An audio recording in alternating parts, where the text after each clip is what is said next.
at Absa Group Limited. For those of you joining in from South Africa, a happy Freedom Day for yesterday. I invite all of you online joining in to share your comments and interact with us as we discuss all things AI. Now, it seems AI is on the tip of everyone's tongue these days, and even more so with the impact of COVID-19 and the digital transformation it has brought with it on the world of work. In reality, though, AI has already been infiltrating our homes and work life as far back as the 1950s, where the term artificial intelligence was first coined. I remember as a young girl watching films like The Matrix and I, Robot and wondering if that was what the future would be like. Would I be around to see all of it come to life? Today, I am joined by Sandeep Mohapatra, Director for Digital Transformation and Technology at Absa Bank Mauritius. He's responsible for driving the bank to be innovative, cost-effective, and profitable by developing and delivering world-class digital offerings. I'll be picking his brain to get deeper insights into what developments he's introduced to Absa Bank Mauritius. Welcome, Sandeep. Thank you, Jody. Thanks for having me. Perfect. Now, Sandeep, I'm going to kick off right away. I'd like us to begin by getting to know you and your story within the context of Absa. What is your role and your responsibilities? Thanks, Jody. So when I started the journey about 2 years back, we were in the journey of becoming Absa. And I was really excited to join a group which had transformation at the heart of its strategy. Mm-hmm. Our aspiration as a group was to be entrepreneurially led, was to be technologically led, and to be a bank of global scalability. If we talk about our customer motto, we bring possibilities to life.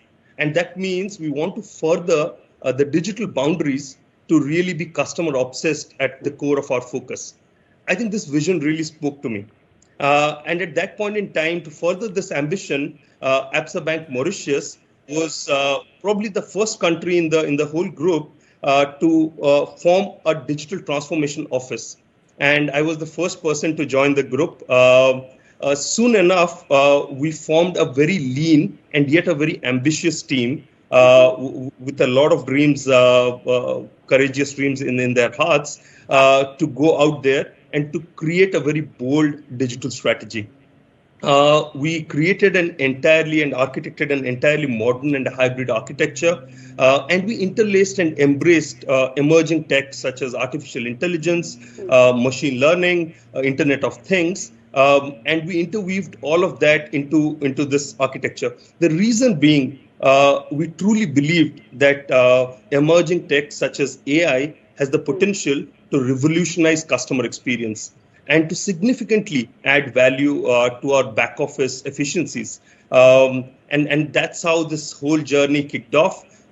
When I look back now in the achievements that we've done in the last 2 years, it fills us with a certain kind of pride to see what we've been able to do. We brought many groundbreaking digital-first initiatives that were first definitely in Mauritius, but probably in many parts of the world as well. Fantastic. Thank you so much, Sandeep. You touched on the revolution of customer experience. Now, the debate on AI's future role in the business is fast gaining momentum. What do you think this future landscape actually looks like? You're true, Joe. I mean, indeed, the pandemic has accelerated the march to digital transformation. And we're seeing years of change getting condensed to probably a few months now. You're back. Sandeep is all the way from Mauritius, and they are expecting torrential rains. So unfortunately, they might have had a power outage. So if the screen does go black and he disappears, he will be back with us. So stay on, please. Go ahead, Sandeep. All right. So as we see, we are observing a new pattern. The society is entering into something called isolation economy. And that challenges the regular operating context of a social and a sharing economy. Yeah. What it truly means? It truly means that we're seeing some very fundamental changes in which our customers today choose to interact with us, choose to interact with physical networks. And we have to realize the fact as banks that there will be a lot of customers who would probably, postpone them visiting a physical network, and some of them might eventually never return. Yet the physical branch network remains particularly challenging to shift offline, to shift online, actually. The thing we should ask is, we should not be really tempted to believe that physical networks will cease to exist. But in what shape, in what form would the physical networks exist is something that needs to be reimagined. So we would need to probably reimagine the way the branch banking model today happens and operates. And it needs to be completely turned on its head in the post-COVID era. I personally believe that hybrid online and offline engagement may be the right way forward. So the essence is, how do we truly get into, combine the best of both the worlds, a physical and a digital world, and create a truly what we call a cohesive phygital strategy. I think, as we move away from a traditional branch model, we would need to focus our energies on creating human energies, on creating new relationships, extending existing relationships, drive specific high-value transactions through that human relationship, while keeping digital as the core of the offering. And in a true complementary fashion, we would need to interlace emerging technologies such as artificial intelligence into the physical network for it to be humanized, frictionless, convenient, secure, and available 24/7. I think if we talk about AI in particular, and why I emphasize on AI to be interlaced, is that as a technology, AI, the usage of AI can be very, very wide. Let's take some examples, right? So if we talk about face recognition that today AI does, face recognition solves for a problem of contactless identification, verification. If we talk about voice recognition, for example, as a technology, it again serves a zero-touch, non-linear way, which again progresses mobility in devices. Surprisingly, voice has become almost 50% of all the searches that happen globally. And it is getting interlaced in everything that we do. It's in our cars, it's in our smartwatch, in everything that we do. And AI helps us progress, that. If we talk about natural language processing, now it's got a wide variety of use cases. We can just rely on a very unstructured way of speaking, and the machine can truly understand the intent behind it and respond intelligently to that question. If we look at, for example, historical data and data analytics, that helps us, truly provide a hyper-personalized experience for our customers, provide real context-based solutions that are more meaningful to our users. If we look at pattern recognition, for example, it helps us, for example, as banks to build credit models, to identify fraud detection. And I can just go on and on and on about the wide range of services that AI can truly enable us. How do we use, therefore, AI effectively to drive this phygital strategy to be truly frictionless, to be truly humanized, and to really further the customer experience, and also help the bank to serve at a much lower cost than they usually do. So I think this is our endeavor going forward. Fantastic. Thank you so much for that, Sandeep. You noted earlier that progressive banks will break out of the traditional branch model. Tell us more about the key aspects of your digital transformation strategy and how that is shaping Absa's world of work with advancements in technology that support both creative productivity, efficiency, and creating value to our customers. Yeah, so if I talk about the strategic imperative of the Digital Transformation Office, I think if I break it down, it can rest on 5 key pillars. And I think the first and the foremost pillar that I would want to talk about is to how do we reorient ourselves around our customers? Or in our words, as we imbibe this culture in Absa, how do we become more customer obsessed? Yeah. And we do not simply use customer obsession as a punchline. We live and breathe that value. And we've done various proof points in Absa Mauritius, that speaks to that value. One thing I'm particularly very proud of from a customer obsession standpoint is on Project Abby. Project Abby is unique in its kind. It was Mauritius' first AI-based solution, a truly revolutionary solution that was given to our customers to self-service themselves at our branches 24/7. And we extended that soon enough to WhatsApp. And if we look at the feedback, we've got really encouraging feedback from our customers. Abby today has an average rating of 4.7 on 5 from all the customers that have used it. So our customers really love it. If I talk about our core digital assets, in the last 1.5 years, we've progressed significantly there.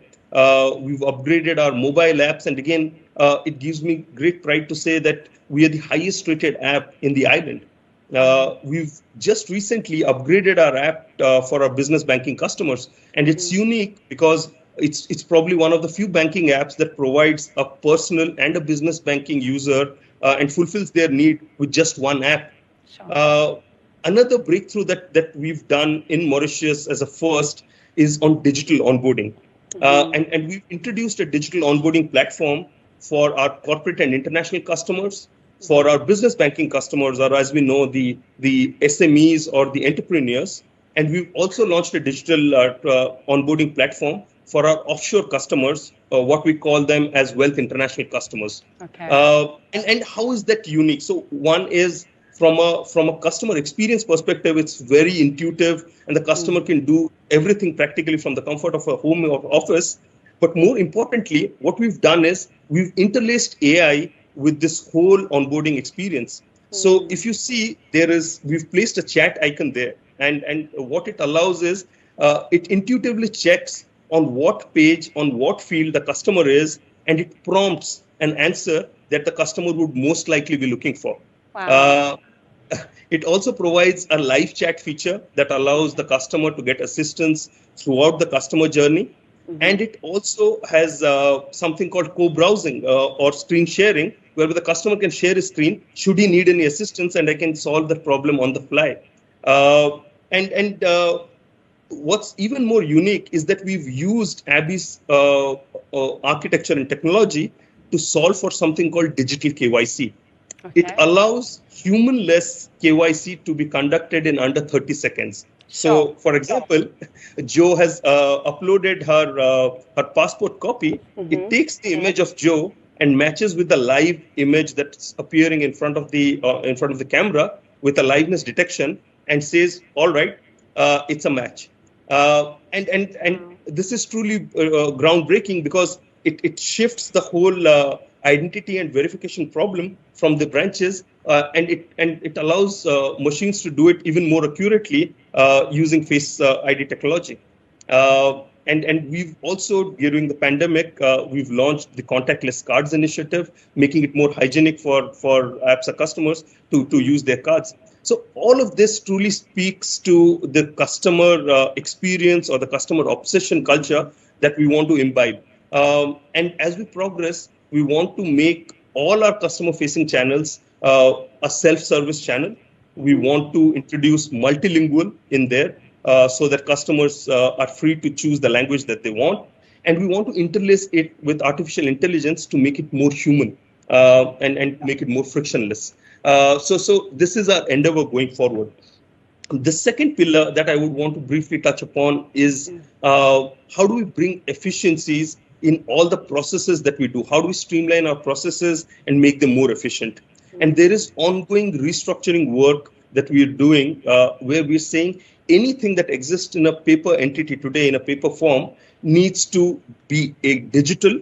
Any process that exists today that goes through a lot of handoffs, manual handoffs, how do we make such critical processes straight through processes? And this is an ongoing effort.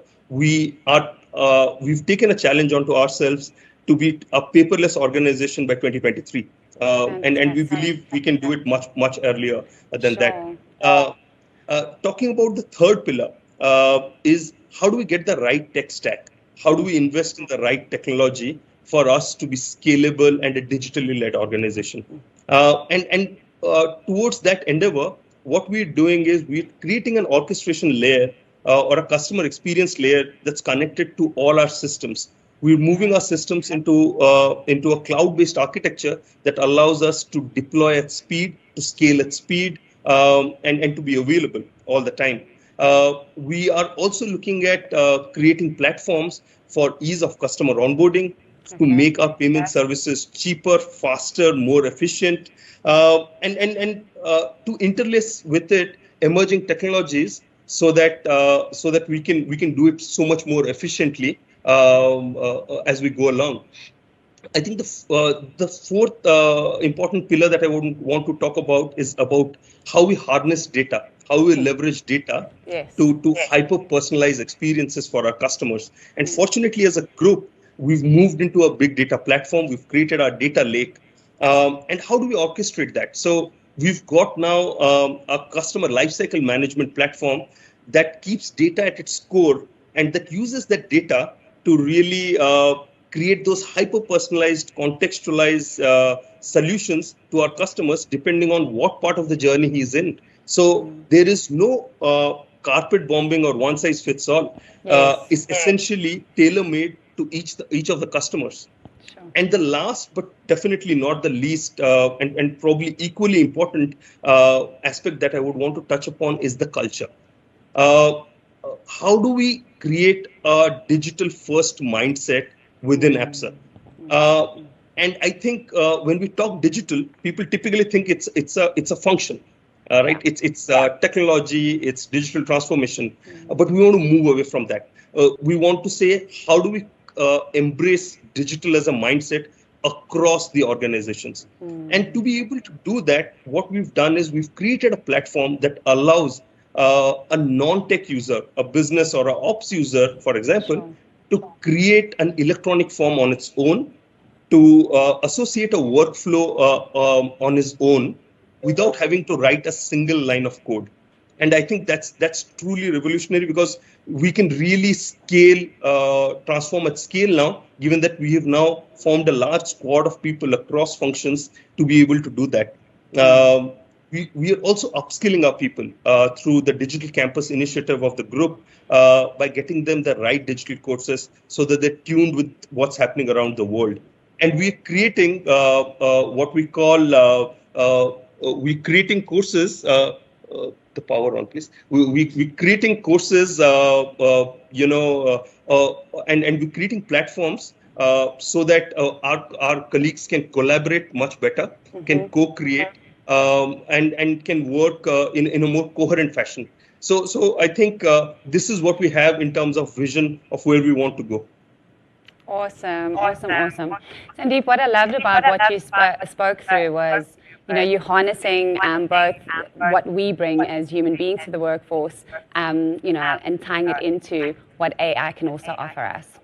So now the transformation strategy you spoke of, you've really spoken through customer experience, and you've also spoken about your vision in terms of innovative solutions to drive a delightful customer experience. How did you come to conceptualize Abby? I mean, when I saw and heard about Abby, I was super excited. And I really want to understand how that's influenced the customer experience at Absa Bank Mauritius. Absolutely. So the idea behind Abby was to truly revolutionize the way our customers bank at branches. And we wanted to build a self-service mechanism at our branches for our customers to do things on their own. But we did not just want Abby to become a kiosk or an app or an internet banking of sorts.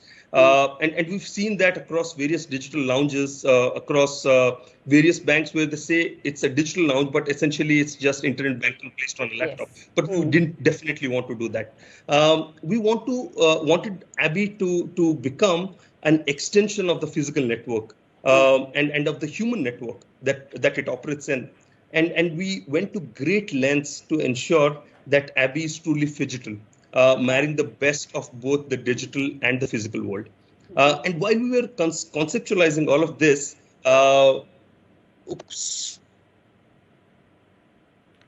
I think we might have lost you, Sandeep.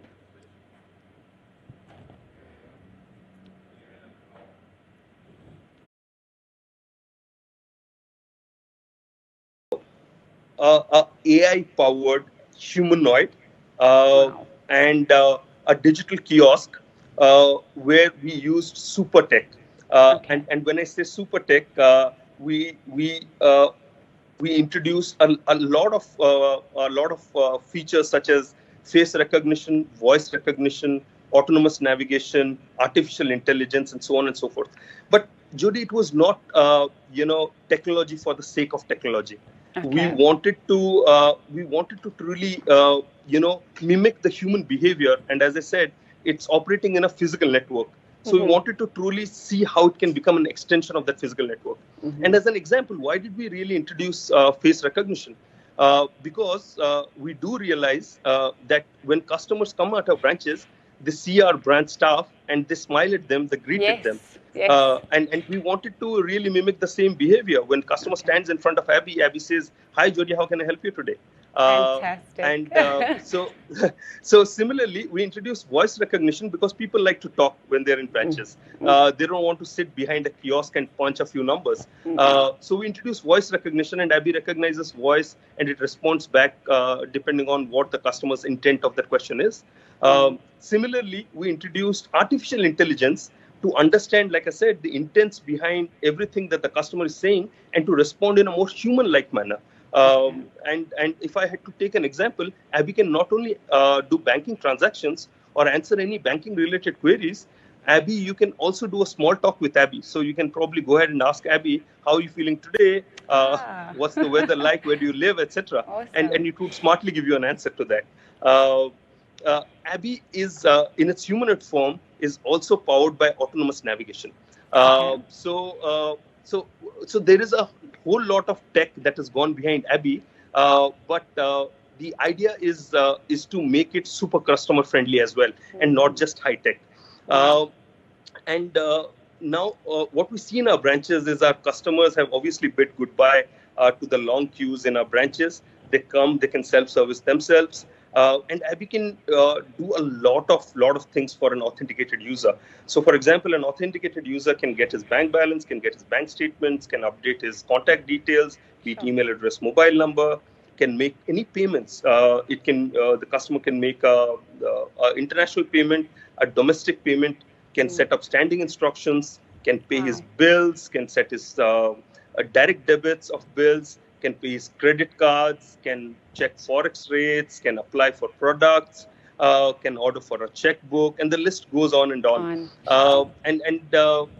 And wherever Abby cannot help a customer, which involves the physicality of banking. Let's say somebody wants to withdraw large sums of money.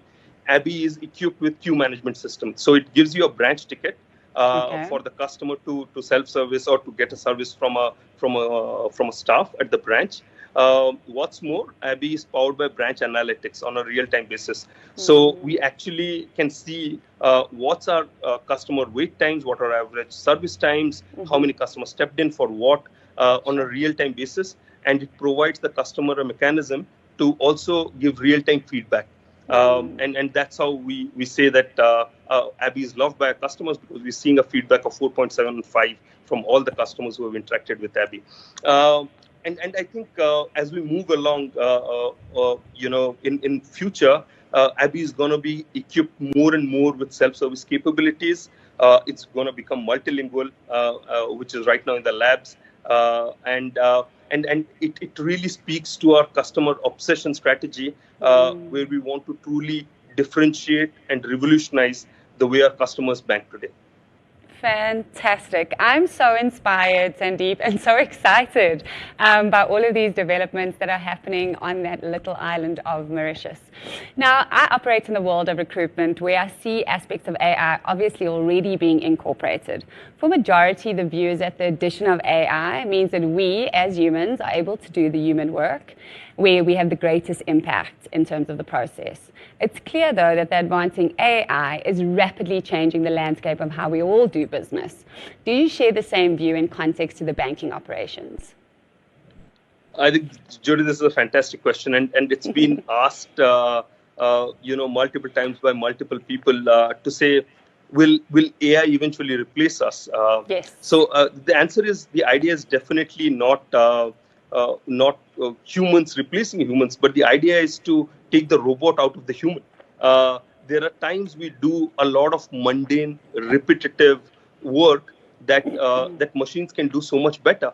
And I think by framing this human and machine relationship, what we can truly achieve is we can aid the machine to learn more about the way humans operate, to contextualize it even more better, and for us to orchestrate these digital technologies to our advantage a whole lot better. And now, machine-human partnership is nothing new. I think the first machine that was probably invented by humans was the hand axe, which helped us improve on the human effort, or actually provide more power to the human effort, and reduce the time it takes to do an activity. As we progressed in time, we've seen machines, all pervasive around us, be it at our home in terms of vacuum cleaners, washing machines, to personal computers, to laptops, and now the proliferation of mobile devices. And I'm really I'm reminded of the image that I saw some time back, where on New York City there was this image that in 1900 that said "Spot the car," and the whole street was filled by horse carts everywhere. And cut to 1913, it said "Spot the horse," and there were none. In 13 years of time, the transport industry had completely revolutionized. And the question then people asked is, what would happen to horse car drivers? And cut to 2021, we're seeing autonomous vehicles now happening. So where's the driver? Yeah, right? Exactly.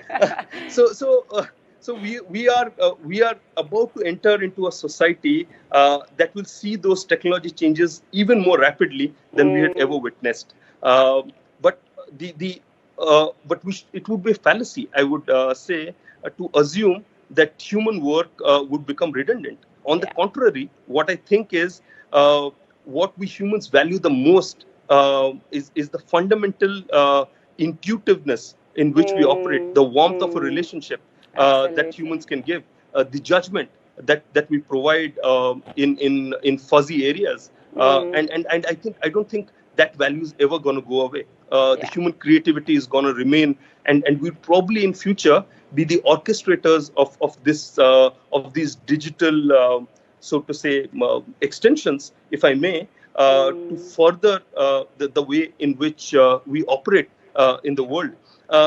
And I think rather than looking at AI or tech probably as something that's in competition, if we look at it as an ally, I think we can achieve tremendous things. Fantastic. Thank you so much, Sandeep. We've got the conversation going on our chat function, and a lot of questions have come through. So I'm going to pop over to some of those questions to see if you can answer any of them. We've got one from Sebe Rasabitse. She says, how are you balancing a digital transformation strategy with a job security for current and future employees of your organization? Absolutely. I think it's a fantastic question. So when we're talking about a growth strategy, and remember, Absa at its heart of its strategy is growth. And when we're talking about growth strategy, how can we really achieve growth and expand to more probably customers, to markets at ease? And as I said, it's with this entrepreneurial aspiration of global scalability that we want to achieve. And if we were to really grow and grow inorganically, we would otherwise, in a traditional model, would need to deploy more and more resources to be able to do that. And that doesn't allow us to be cost effective. That doesn't allow us definitely to be competitive. That doesn't allow us to do processes in a straight through manner and to improve our customer experience. So, and this is where I was saying that how can we really form that human and machine partnership where we leave the mundane, repetitive tasks to machines that can bring lightning speed and accuracy to what we do, and we upskill our people to move to areas where our customers really value. For example, delivering a high-value transaction, or deepening relationships, or getting new relationships. And I think those are some of these some of the characteristics, value of our employees that are always much appreciated by our customers. So and this is the way we want to progress. So we are upskilling our people and reshuffling them into roles where they can put most value and contribute the most. I like that a lot, Sandeep, because you're actually touching on the whole concept of reskilling, sort of learning, unlearning, and relearning, which we talk through and really promote within the world of Absa.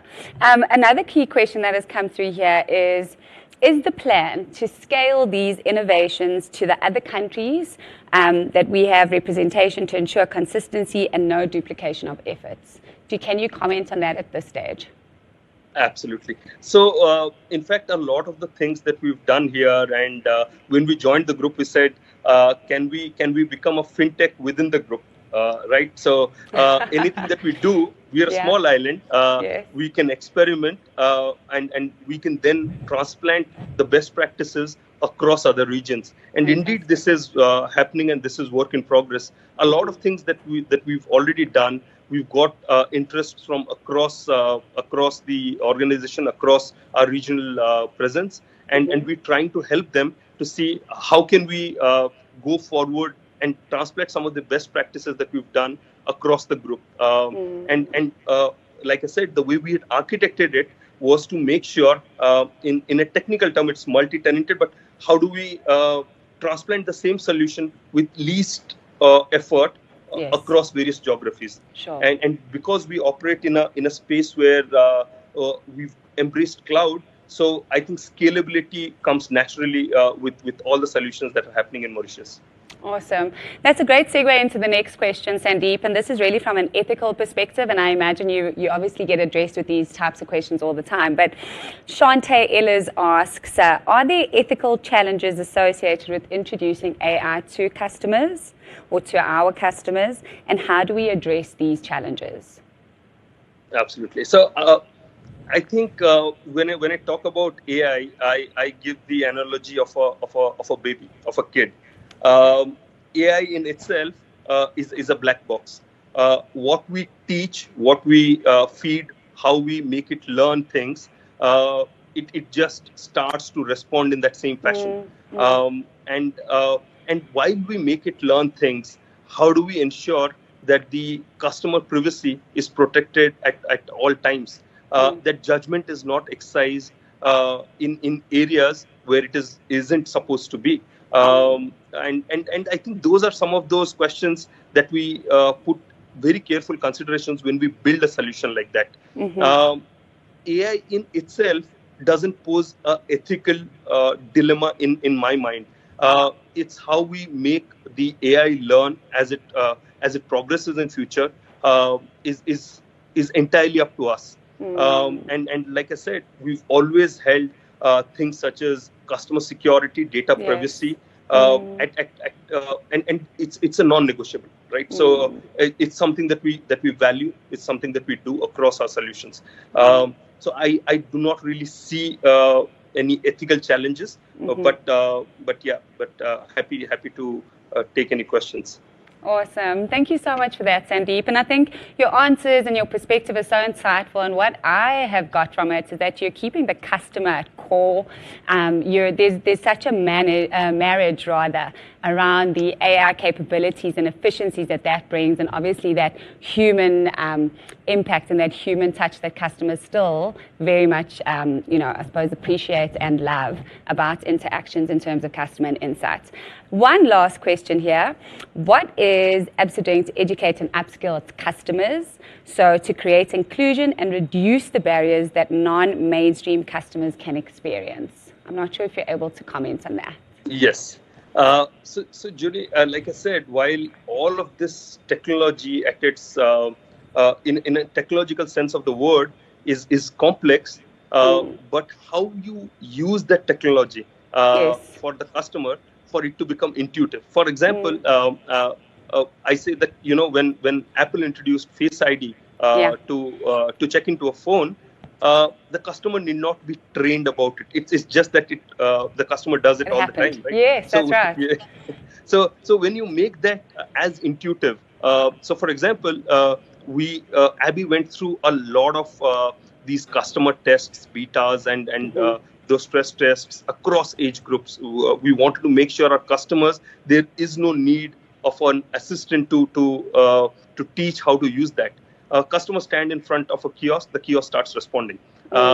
They've got a mic icon, they just tap, they can give a voice command, they can see something on the screen, they can tap and go. In the background, while it's using emerging technologies and complex technologies, I think very careful considerations need to be made as to how it appears to the customer, and that's where the customer experience layer is so much important. What we call the user interface and the user experience is so much important. So I think while technology is gonna grow at rapid speed with more computing, with more machine learning, with more artificial intelligence embedded, is just going to be so much more intuitive from a customer perspective, rather than make his life more complex. So I think on the contrary, the customer would benefit from a lot of it. Greatly, yeah, fantastic. And again, speaking to that digital experience that you spoke of, the physical and of course the digital. Sandeep, before we close out and say goodbye to you, I wanted to find out what keeps you so motivated and inspired. I mean, you've been at Absa, what, 2 years, you mentioned at the beginning of the conversation, and you've done all these amazing things. I know you've harnessed your teams behind you to kind of get all of this going and out there to serve our customers. But if we have to get into the heart and soul of who Sandeep is as a leader within our business, what inspires and keeps you so motivated? Well, I think the one thing, Jody, that I've always believed as hate status quo. So this is one thing that I keep imbibing within me and the team to say, just hate status quo. If something is done, it can be done better. Don't rely on past achievements and move on. I think other thing that I typically do is, if you haven't got a dream big enough that it scares you a little, probably you're not dreaming big enough. And people talk about the art of possible, but I fundamentally believe unless you challenge what's possible, you can't really get breakthroughs. So challenge the possible. Some of the principles that I live by is also to take end-to-end accountability and ownership in anything that you do. And these are some things that I can keep it going. For example, we never lose sight of the end goal, and I keep saying, probably 99 is not equal to 100. But what's perfect is always a road which is work in progress. So you've got to combine those small achievements without losing sight of the big picture where you want to go. And I think, given the space that I operate in, so much is changing. There isn't anything that's mundane, and that just keeps me pushing, keeps me going, because we see endless possibilities that we can achieve, and we want to just rush towards it. Awesome. And Absa is about achieving our possibilities and living out our greatness. Sandeep, thank you again so much for joining today. It's clear from today's conversation that we share the same excitement and passion for keeping the customer at the heart and the soul of how we do things. I am deeply inspired by your creativity and willingness to harness your team and co-create this new and exciting world of work. For those of you who joined online, thank you for your time. I look forward to engaging you further in the comment section. Thank you to all of you who did submit your questions. I hope you enjoyed the session, and keep a lookout for our next LinkedIn Live edition. Thank you very much. Take care and bye-bye. Thank you, everyone. Thanks, Jody. Thanks, Sandeep.